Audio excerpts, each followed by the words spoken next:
questo granchio, oltre a fare i danni alle reti, probabilmente fa danni anche ai molluschi e agli allevamenti che abbiamo noi come cooperativa pescatori San Vito, quindi alle vongole veraci.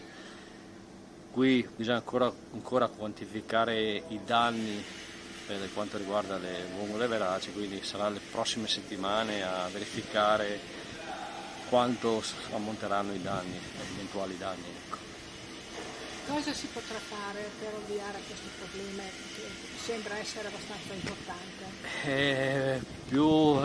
Ora come ora si cerca insieme alle altre regioni, Veneto e Emilia Romagna, col distretto Alto Adriatico, di cercare di avere ristori anche non solo come hanno avuto le cooperative di Scordovare e Goro, ma anche qui come piccola pesca, reti da posta, per cercare di avere ristori soprattutto per i danni alle reti e quant'altro. E niente, poi cercare di valorizzare il prodotto, perché è un prodotto che è nuovo del posto, e cercare di valorizzarlo, farlo conoscere al pubblico